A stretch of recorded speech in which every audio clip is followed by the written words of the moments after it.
Assalamualaikum warahmatullahi wabarakatuh. Berjumpa lagi kita di praktikum basis data. Pada pertemuan kali ini kita akan membahas tentang DDL lanjutan. Untuk materi pertamanya adalah tentang primary key. Nah, sebelum kita ke praktikumnya, kita harus mengetahui terlebih dahulu apa itu primary key. Mungkin di pertemuan sebelumnya Abang udah menyampaikan apa itu primary key. Nah, di sini Abang akan memperjelas lagi apa itu primary key. Primary key adalah tanda pengenal unik yang membedakan satu record dari yang lain. Record bisa kita sebut dengan atribut. Nah, atribut contohnya name, nama, jurusan, NPM, itu merupakan atribut atau record.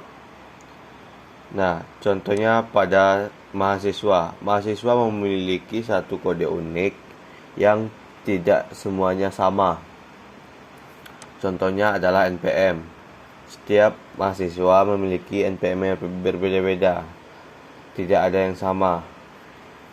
Nah, selanjutnya kita bakal membuat sebuah tabel atau database yang memiliki primary key.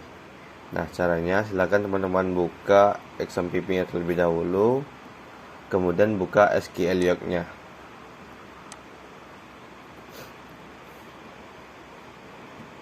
SQLioc. Oke. Nah, berarti ini pertemuan kedua. New pertemuan 2. Oke. Localhost root ininya tetap ya. Oke, kita connect. Nah, di sini kita sudah masuk ke dalam SQLioc. Nah, yang pertama kita membuat database dulu deh. Create database. Namanya apa? Namanya kuliah misalnya. Kita running. Oke, sukses. Kemudian kita use database kuliah.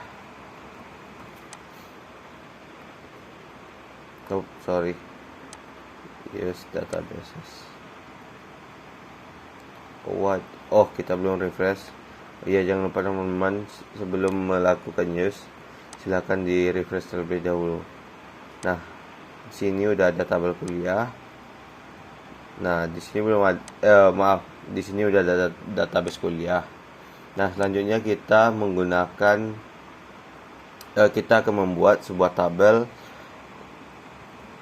Create table. Untuk nama tabelnya kita bikin mahasiswa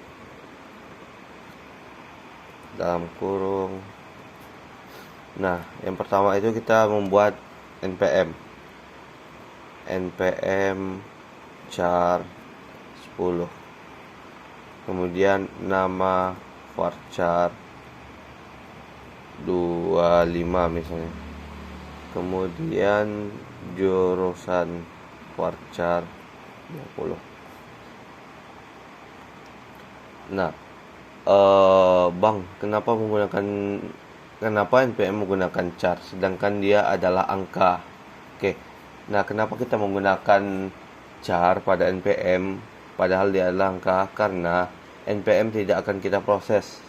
Maksud proses di sini tidak akan kita hitung. Misalnya NPM 1 ditambah dengan NPM 2. Nah, kita tidak melakukan itu.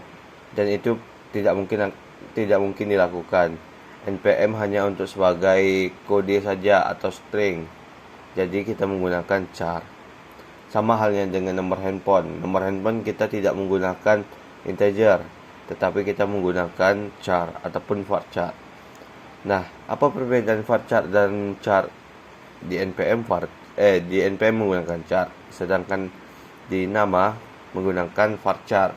Nah, sebenarnya dia sama antara char dan varchar.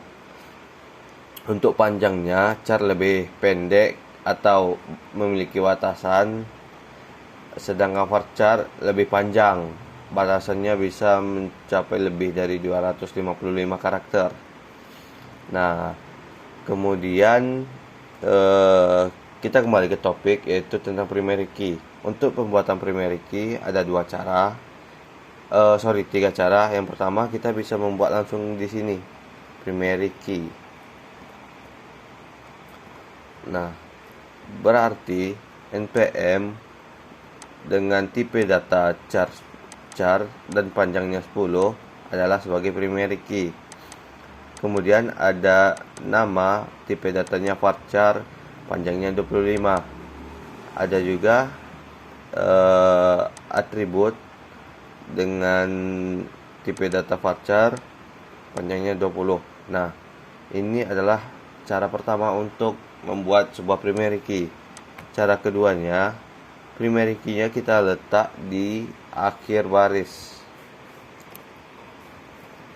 Kita coba di sini, kita buat primary key npm. Nah, berarti kita buat primary key dalam kurung atribut yang akan dijadikan sebagai primary key. Di sini karena npm yang bakal menjadi primary key-nya, otomatis di dalam kurungnya kita buat npm. Nah, jadi bebas ya teman-teman, bisa menggunakan primary key-nya di atas ataupun di bawah. Oke. Nah, kita coba running. Nah, sukses ya.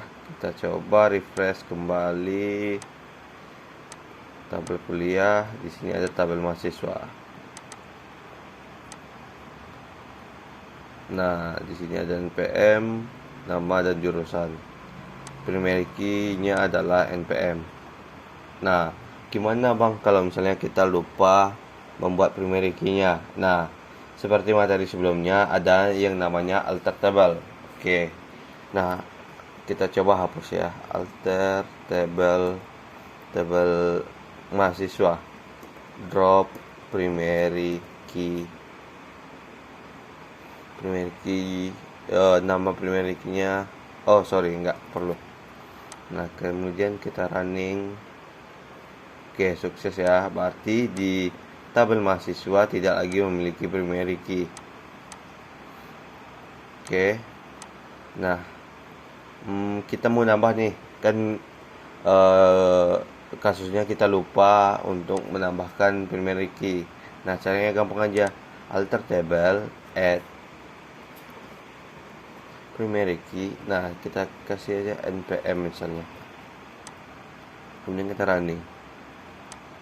Nah, dia sukses. Berarti di tabel mahasiswa sudah ada primary key-nya npm. Oke. Selanjutnya, nah setelah kita mengetahui cara pembuatan primary key, selanjutnya kita akan masuk ke dalam foreign key. Nah, pada foreign key,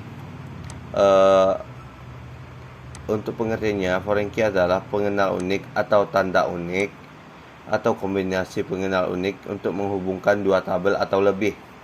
Nah, di primary key pengenal unik juga, tetapi untuk satu tabel, sedangkan foreign key untuk menghubungkan dua tabel atau lebih. Contohnya di sini bisa nick dan kartu keluarga, ataupun misalnya mahasiswa dan mata kuliah. Nah, contohnya kita langsung ke contohnya deh biar semuanya paham. Contohnya gini deh,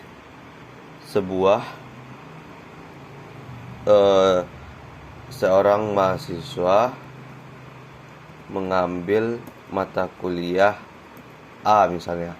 Nah, berarti di dalam tabel mata kuliah ada npm-nya si mahasiswa.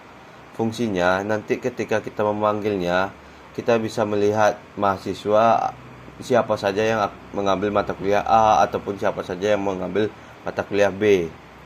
Oke, kita contohin aja langsung ya. Nah, berarti kita butuh satu tabel. Di sini sudah ada tabel mahasiswa, berarti kita butuh tabel mata kuliah. Oke. Kita buat terlebih dahulu kode mata kuliah, KDM aja, char misalnya 5 deh. Nah, kita coba opsi yang kedua ya, primary key. Nah, kemudian di dalam kode mata kuliah ada nama mata kuliah. Kita pakai varchar 25.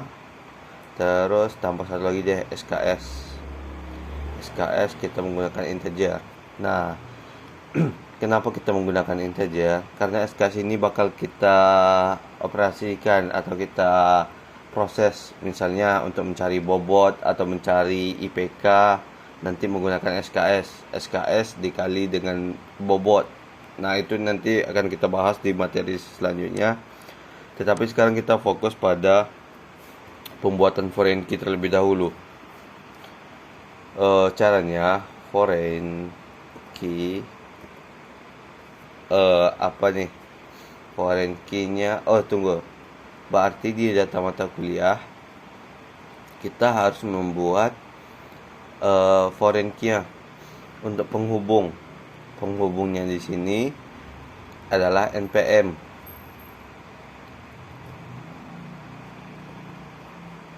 Nah, kemudian foreign key dalam kurung kdmk npm, karena yang akan menghubungkan antara dua tabel ini adalah npm reference. Sebentar, npm reference foreign key reference dosen, nama tabel mahasiswa dalam kurung npm. Nah, setiap kita menggunakan foreign key, kita menggunakan engine InnoDB. Nah, ini untuk mencegah terjadinya crash. Ini juga digunakan untuk mengintegritaskan data. Nah, kita coba running. Di sini ada error. InnoDB. Di sini nggak ada koma. Kita coba running lagi. Oke, sukses. Berarti kita sudah memiliki dua tabel, yaitu tabel mahasiswa dan mata kuliah. Nah, kemudian kita coba tambahin data deh. Di data mahasiswa kita insert into nama tabelnya mahasiswa values. npm-nya kita buat 2135100001. Terus namanya Budi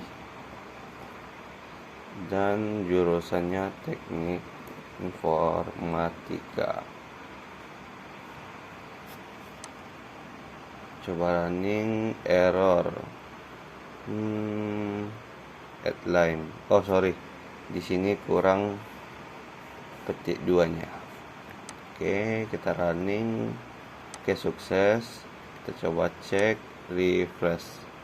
Nah, di sini ada Budi. Kita tambahin lagi misal 002.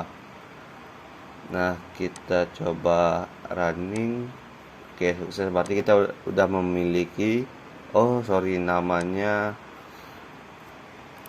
namanya jangan Budi deh. Update mahasiswa set nama sama dengan Anto, misalnya Anto where npm sama dengan 21351000. Nah, untuk yang update ini bakal abang jelasin di pertemuan selanjutnya. Di sini kita cuman sekilas saja. Nah, di sini kita memiliki dua data mahasiswa. Kemudian untuk mata kuliah, nah di sini kode MK-nya apa, misalnya kita bisa juga melakukan isinya langsung di sini. Kode MK-nya TI001. Nama MK-nya basis data. SKS-nya 3. Nah, untuk NPM karena kita udah memiliki mahasiswa tadi, data mahasiswa ini. Nah, di sini TI 001 mata kuliahnya basis data, SKS-nya 3. Karena kita sudah memiliki data mahasiswa, nah di sini bakal auto menampilkan mahasiswa yang terdaftar. Nah, misalnya kita pilih si Budi aja untuk TI 001. Sedangkan untuk TI 002 dengan mata kuliah pemrograman komputer, SKS-nya 3, itu si Rudi. Si Anto. Nah, untuk TI 002 lagi dengan mata kuliah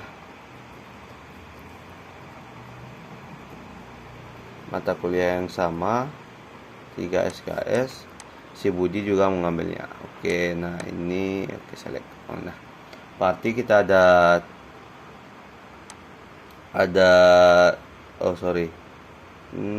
insert schedule keep di sini TI 003. Nah, berarti kita ada tiga data pada mata kuliah.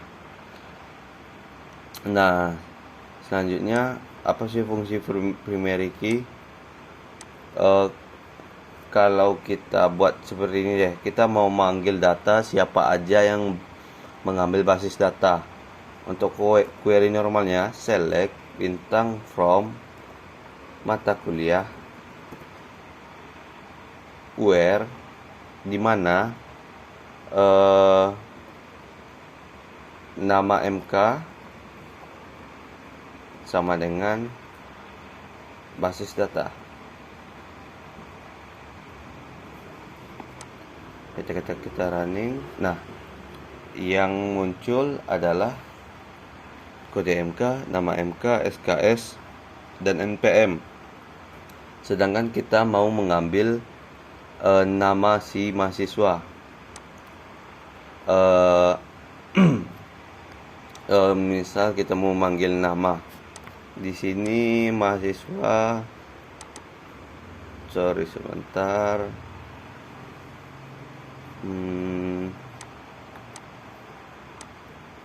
Profil sebentar.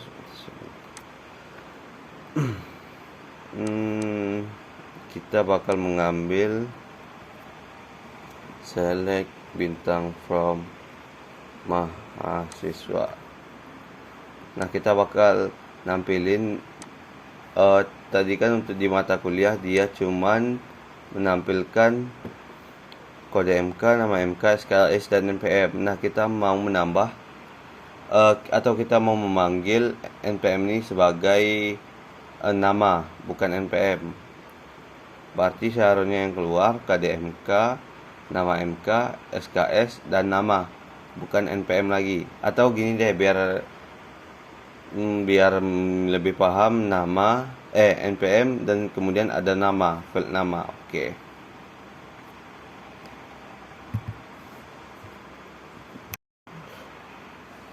Kita bakal memanggil KDMK, nama MK, SKS, NPM, dan nama.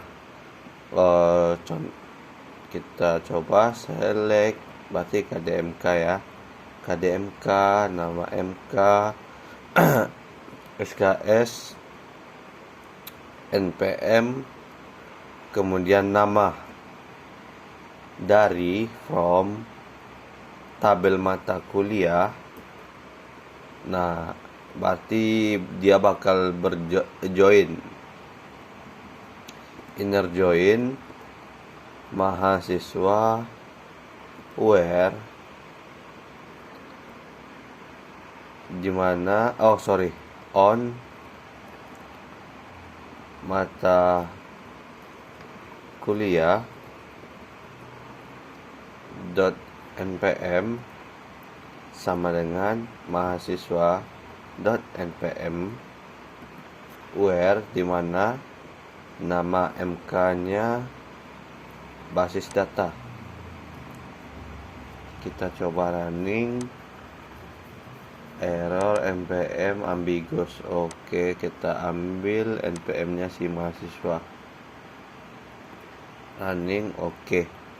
Nah, di sini KDMK, nama MK, SKS, npm dan nama. Berarti kita coba panggil pemrograman komputer. Ketika kita running, nah ada dua nama. Lalu apa bedanya dengan select biasa? Oke, ketika kita select biasa, berarti kita select di sini mahasiswa, where nama MK sama dengan pemrograman komputer. Nah, coba. Nah, dia tidak akan terpanggil. Kenapa? Karena dia tidak ada relasinya. Tidak ada kita buat relasinya, sehingga dia tidak memunculkan apa-apa. Coba kita bikin basis data. Nah, di sini muncul dua data. Oke.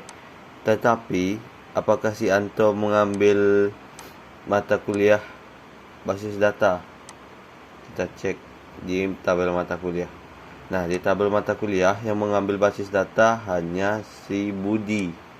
Sedangkan di sini si Anto juga ikut mengambil, padahal pada data aslinya dia tidak mengambil. Nah, itulah fungsi dari foreign key. Oke, kita kembalikan, coba kita kembalikan ke awal. Nah, basis data. Nah, jika dengan query yang benar, data yang dihasilkan adalah ini.